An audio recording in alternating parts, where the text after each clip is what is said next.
Good morning to everyone. Last video explanation में हमने जो हमारे फॉर्मेल्डिहाइड है उसकी मेथड ऑफ प्रिपरेशन स्टार्ट करी थी, जिसमें पहले हमने मेथड ऑफ प्रिपरेशन पढ़ी थी industrial method of preparation of formaldehyde, यानी कि फॉर्मेल्डिहाइड की औद्योगिक निर्माण की विधि।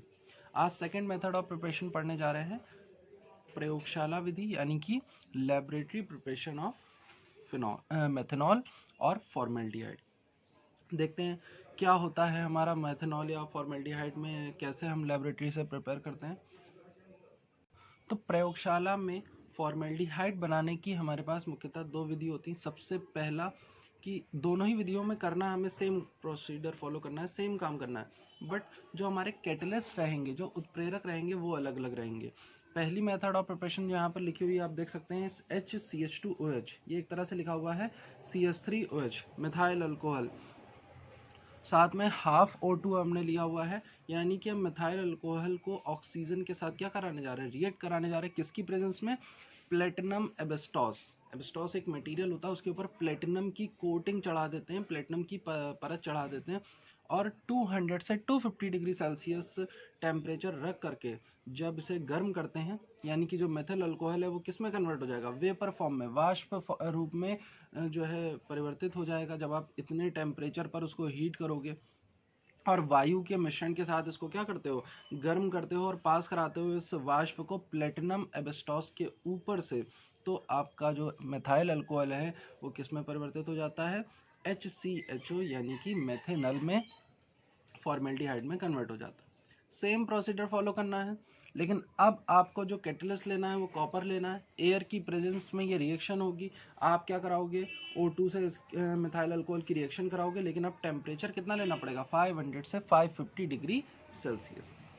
इसलिए इन दोनों रिएक्शंस को हम एक नहीं कह सकते, क्योंकि एक में टेम्परेचर 200 से 250 है और एक में 500 से 550, यानी कि जस्ट डबल करना पड़ रहा है टेम्परेचर। तो ये हमारी दो जो है लेबोरेटरी प्रिपरेशन है, यानी प्रयोगशाला विधि हैं, जिनके द्वारा जो है हम फॉर्मेल्डिहाइड प्राप्त करते हैं। इसके अलावा हमारे पास एक और इंडस्ट्रियल प्रिपरेशन यानी कि औद्योगिक निर्माण विधि है फॉर्मेल्डिहाइड की, वो है सिल्वर उत्प्रेरक की उपस्थिति में जब हम मेथिल अल्कोहल को वायु के साथ अभिक्रिया कराते हैं, यानी कि एयर के साथ हम रिएक्शन कराते हैं, तो हमारा फॉर्मेल्डिहाइड हमें प्राप्त हो जाता है। लेकिन ये मेथड ऑफ प्रिपरेशन इंडस्ट्रियल होती है, यानी कि औद्योगिक निर्माण विधि होती है। करना क्या है, आपको मेथिल अल्कोहल लेना है, 2 मॉलिक्यूल CH3OH के आपने लिए, प्लस ऑक्सीजन से इसकी रिएक्शन कराई O2 से, किसकी प्रेजेंस में, Ag, सिल्वर मेटल की प्रेजेंस में। टेम्परेचर आपको रखना है 400 डिग्री सेल्सियस, तो इस टेम्परेचर पर मेथिल अल्कोहल जो है वो किस में कन्वर्ट हो जाएगा, वेपर फॉर्म में कन्वर्ट हो जाएगा। और जब ये वेपर्स ऑक्सीजन के साथ रिएक्ट करके सिल्वर मेटल के ऊपर से पास होती हैं, सिल्वर धातु के रूप ऊपर से पास होती, प्रवाहित होती हैं, तो बनाती हैं 2 मॉलिक्यूल्स ऑफ HCHO, साथ में मिलता है हमें 2H2O। तो ये हमारी है इंडस्ट्रियल प्रिपरेशन, यानी कि औद्योगिक निर्माण विधि। इसके अलावा फॉर्मेल्डिहाइड में आपको जितने भी मेथड ऑफ प्रिपरेशन पढ़ने हैं वो वही हैं जो आपको चैप्टर के स्टार्टिंग में कॉमन मेथड ऑफ प्रिपरेशन पढ़ाए गए थे, एल्डिहाइड एंड कीटोन के। देन नेक्स्ट टॉपिक है फिजिकल प्रॉपर्टीज ऑफ फॉर्मेल्डिहाइड, यानी कि फॉर्मेल्डिहाइड के भौतिक गुण। तो भौतिक गुण में सबसे पहला जो भौतिक गुण है कि यह एक रंगहीन है, तीक्ष्ण गंध युक्त गैस होती है। फॉर्मेल्डिहाइड जो होता है गैस होता है, और कैसी गैस होती है, कलरलेस होती है, तीक्ष्ण गंध, यानी कि पंजेंट स्मेल होती है, इसकी पंजेंट ऑर्डर होती है। पंजेंट ऑर्डर को आइडेंटिफाई करा कैसे जाता है कि जब हम इसको स्मेल करेंगे तो ये हमारी नाक में जाकर के चुभता है, जैसे कि अमोनिया वगैरह है, ये सारी चीज़ें जब स्मेल करो तो चुभती हैं। वैसे ही जो है फॉर्मेल्डिहाइड की स्मेल जो होती है वो पंजेंट ऑर्डर होती है, तीक्ष्ण गंधयुक्त गैस होती है। इसको ठंडा करने पर ये एक रंगहीन द्रव में बदल जाता है। आप इसको क्या करो, कूल करोगे, जब ठंडा करोगे तो फिर एक कलरलेस लिक्विड में कन्वर्ट हो जाता है। लेकिन उसके लिए आपको टेम्परेचर जो है वो रखना पड़ेगा -21 डिग्री सेल्सियस, क्योंकि रूम टेम्परेचर पे तो ये गैस है, तो उसको लिक्विफाई करने के लिए हमको टेम्परेचर ले जाना पड़ेगा -21 डिग्री सेल्सियस, क्योंकि यही टेम्परेचर इसका बॉइलिंग पॉइंट होता है। -21 से थोड़ा सा आप ऊपर बढ़े, ये गैस है, -21 पे थोड़ा नीचे आए तो ये लिक्विड है। तो ये इसकी कुछ इंपॉर्टेंट फिजिकल प्रॉपर्टीज़ होती हैं। साथ में अगर आप इसे स्मेल करते हैं तो जलन पैदा करता है, मैंने बताई आपको, मतलब आपको हेजिटेशन हो सकता है, आप हेजिटेट हो सकते हो उसको स्मेल करने पर, एंड आपकी आंखों में आंसू आ सकते हैं।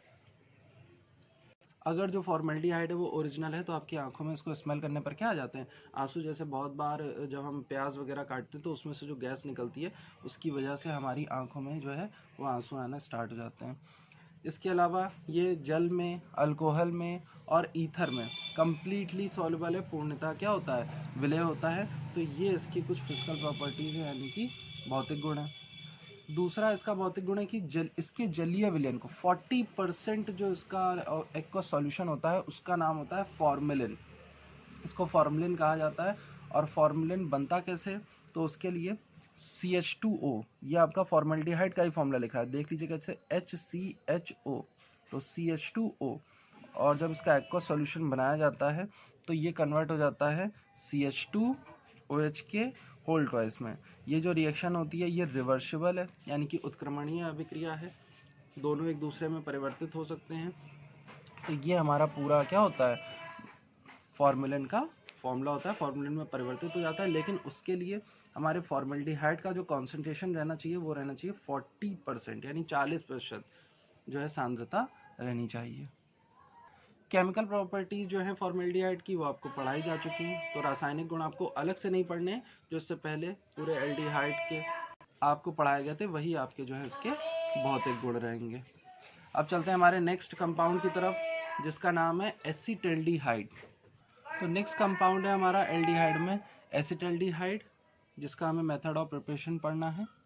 इसमें पहला मेथड ऑफ प्रिपरेशन है लेबोरेटरी, यानी कि प्रयोगशाला विधि। तो जो हमारा एसिटल्डिहाइड होता है, प्रयोगशाला में इसे बनाने के लिए हमें एथिल अल्कोहल को अम्लीय पोटेशियम डाइक्रोमेट द्वारा क्या करना होता है, ऑक्सीडाइज करना होता है। यानी कि हमें अपने एसिटल्डिहाइड बनाने के लिए हमें एथिल अल्कोहल को एसिडिक पोटेशियम डाइक्रोमेट की प्रेजेंस में ऑक्सीडाइज करना होता है। तो हमारा जो एथिल अल्कोहल है वो एसिटल्डिहाइड में कन्वर्ट हो जाता है।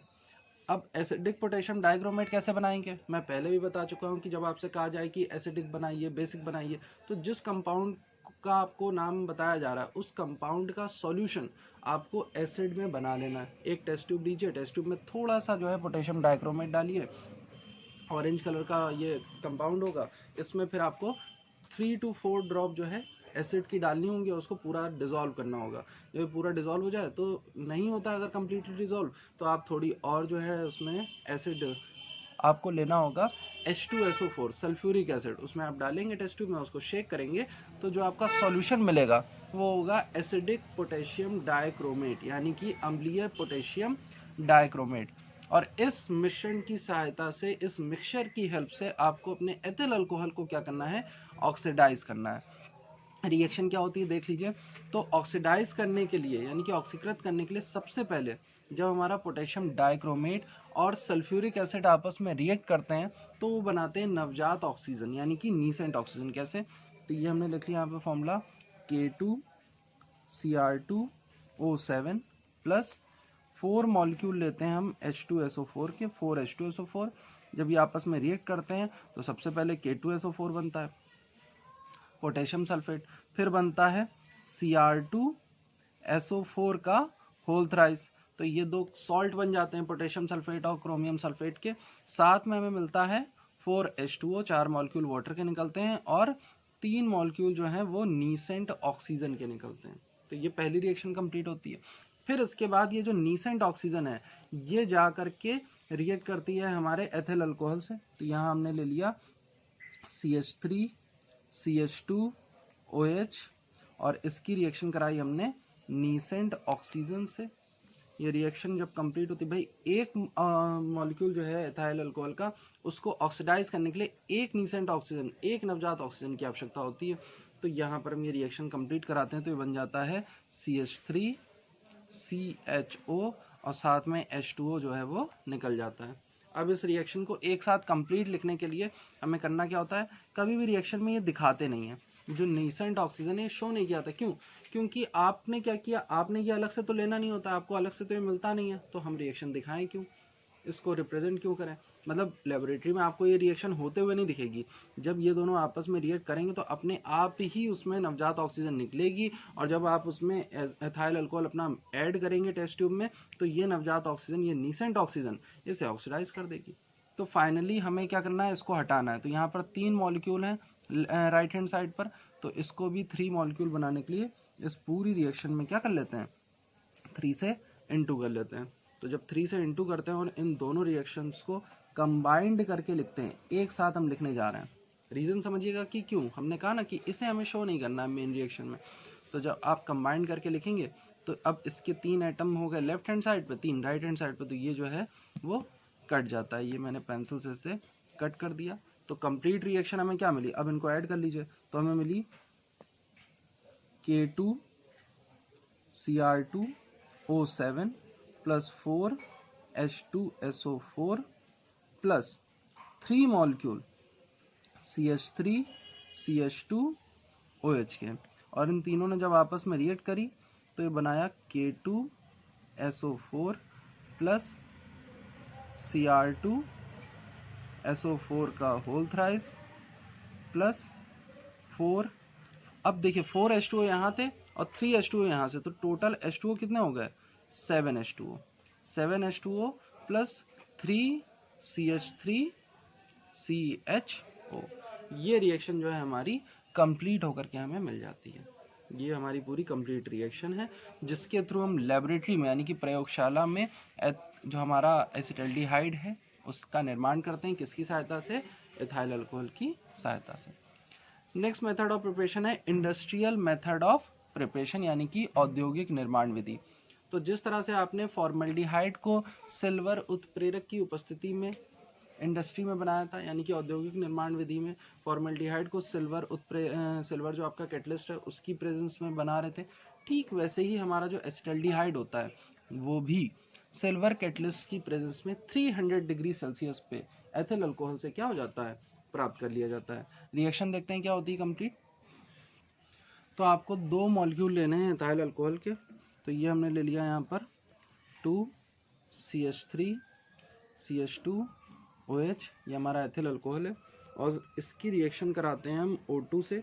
किसकी प्रेजेंस में कराते हैं, सिल्वर मेटल की प्रेजेंस में कराते हैं, और टेम्परेचर रखते हैं 300 डिग्री सेल्सियस।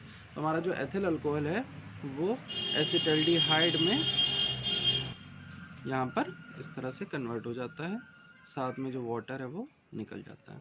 ये है हमारी इंडस्ट्रियल प्रिपरेशन। इसी रिएक्शन को आप कॉपर की प्रेजेंस में भी करा सकते हैं, लेकिन वहाँ पर आपको ऑक्सीजन से रिएक्शन कराने की ज़रूरत नहीं होती है। सिर्फ वहाँ पर आपको करना क्या है, एथिल अल्कोहल को कॉपर की प्रेजेंस में हीट कर देना है। आप जब क्या करेंगे, 2 मॉलिक्यूल यहाँ पर आपको अब एक मॉलिक्यूल लेना है CH3CH2OH का, और आप बस इसको क्या करो, कॉपर की उपस्थिति में 300 डिग्री सेल्सियस पर गर्म कर दो। टेम्परेचर उतना ही रखना है, सिर्फ उत्प्रेरक बदल दिया तो क्या होगा, ये जो है CH3CHO में कन्वर्ट हो जाएगा, प्लस हाइड्रोजन गैस निकल जाती है और अभिक्रिया कहलाती है विहाइड्रोजनीकरण, यानी कि डिहाइड्रोजनेशन। डिहाइड्रोजनेशन एक ऐसी रिएक्शन होती है जिसमें हम किसी भी कंपाउंड से हाइड्रोजन जो है वो क्या कर देते हैं, निकाल देते हैं। तो ये था आपका एसिटल्डिहाइड की इंडस्ट्रियल मेथड ऑफ प्रिपरेशन।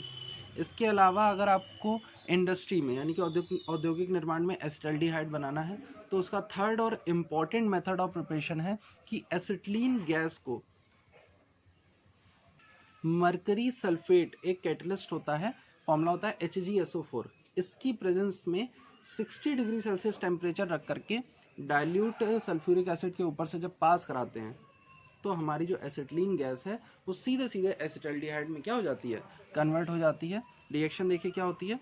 तो ये हमने यहाँ पर एसिटिलीन गैस ले ली, CH triple bond CH, H2O से यहाँ पर रिएक्शन होती है, किसकी प्रेजेंस में रिएक्शन होती है, तो आपका डाइल्यूट यानी तनु H2SO4 रहता है, और टेम्परेचर रखते हैं 60 डिग्री सेल्सियस। साथ में जिस कैटलिस्ट की प्रेजेंस में रिएक्शन हो रही है वो है HgSO4, इसके ऊपर से तो गैस पास होगी, लेकिन कैटलिस्ट जो प्रेजेंट है वो है हमारा मरकरी सल्फेट HgSO4। और होता क्या है, यहाँ पर जो एसिटिलीन है वो वाटर से रिएक्शन करके डायरेक्ट CHO में कन्वर्ट हो जाती है, यानी कि एसिटल्डिहाइड का निर्माण करती है। तो ये थे हमारे इंडस्ट्रियल प्रिपरेशन। बाकी जो मेथड ऑफ प्रिपरेशन है एसिटल्डिहाइड के, वो आपके कॉमन हैं, जो आपने एल्डिहाइड और कीटोन्स के टाइम पर पढ़े थे मेथड ऑफ प्रिपरेशन, तो वहाँ से आप प्रिपेयर कर लेंगे, वीडियो में आप देख सकते हैं। सेकेंड टॉपिक है फिजिकल प्रॉपर्टीज़ ऑफ एसिटल्डिहाइड, यानी कि एसिटल्डिहाइड के भौतिक गुण। तो भौतिक गुण में सबसे पहला गुण जो है वो तो सेम रहता है कि ये क्या होती है, एसिटल्डिहाइड जो है ये गंध युक्त, रंगहीन, वाष्पशील और ज्वलनशील द्रव होता है, यानी कि इन्फ्लेमेबल लिक्विड है, वेपराइजेबल है और पंजेंट ऑर्डर होती है। तीखी गंध युक्त माने पंजेंट ऑर्डर होती है और कलरलेस होता है। लेकिन बस ये है, फॉर्मेल्डिहाइड हमारा रूम टेम्परेचर पे गैस फॉर्म में रहता है, जबकि ये जो हमारा एसिटल्डिहाइड है वो रूम टेम्परेचर पर, जो हम 27 डिग्री सेल्सियस कंसिडर करके चलते हैं, 27 से 32 जो हमारा कमरे का ताप होता है, उस पर ये क्या होता है, द्रव होता है। लेकिन जैसे ही टेम्परेचर 21 से नीचे, मतलब इसका जो बॉइलिंग पॉइंट है, क्वथनांक जो है वो 21 डिग्री सेल्सियस जो है वो माना जाता है। तो एक जगह करेक्शन करना चाहेंगे कि रूम टेम्परेचर पर तो ये गैस रहेगा, क्योंकि कमरे का ताप जो होता है वो 27 डिग्री सेल्सियस हम लेकर के चलते हैं, और 21 डिग्री सेल्सियस पर ही ये क्या हो जाता है, बॉयल होना स्टार्ट कर देता है। इसीलिए इसमें कहा गया कि ये वेपराइजेबल लिक्विड होता है, यानी कि वाष्पशील द्रव है। तो 21 से नीचे टेम्परेचर जब रहेगा, यानी कि ठंडियों के समय में, तब तो ये क्या रहेगा, लिक्विड फॉर्म में रहेगा। लेकिन उससे थोड़ा सा ऊपर जाएंगे 21 से, तो ये तुरंत क्या हो जाता है, वेपर फॉर्म में कन्वर्ट हो जाता है। तो ये इसकी फिजिकल प्रॉपर्टी होती है। बाकी जो आपके वाटर में और क्या कहते हैं, अल्कोहल और ईथर, जो आपके ऑर्गेनिक सॉल्वेंट हैं, उनमें भी ये क्या होता है, कम्प्लीटली सॉल्युबल होता है। केमिकल प्रॉपर्टीज़ आपको अलग से नहीं पढ़ाई जा रही, वो आपकी कॉमन है, जो आप अभी केमिकल प्रॉपर्टी सारी पढ़ के आए थे। एल्डिहाइड की अलग पढ़ी थी आपने, कीटोन्स की अलग पढ़ी थी, तो वहाँ से ही आप लोग जो है उसको स्टडी करेंगे। बस आपको ध्यान रखना है कि कब आपको फॉर्मेल्डिहाइड की पढ़नी है, कब आपको एसिटल्डिहाइड की। फॉर्मूला दोनों के क्योंकि अलग होते हैं, SCHO CH3CHO। तो ये दोनों मेथड ऑफ प्रिपरेशन आप कंप्लीट करिए, और डायग्राम जो है वो आपको जब नोट्स भेजे जाएंगे आप तब उसको प्रिपेयर कर सकते हैं। नहीं तो जिनके पास बुक्स हैं वो बुक्स से लैबोरेटरी प्रिपरेशन के जो डायग्राम होते हैं, प्रयोगशाला विधि के जो डायग्राम है, उन्हें जो है प्रैक्टिस कर लेंगे एक बार। कहीं किसी कन्फ्यूज़न रिएक्शन में कन्फ्यूज़न होता है तो आप पूछ करके उसे क्लियर कर सकते हैं। Okay class, thank you.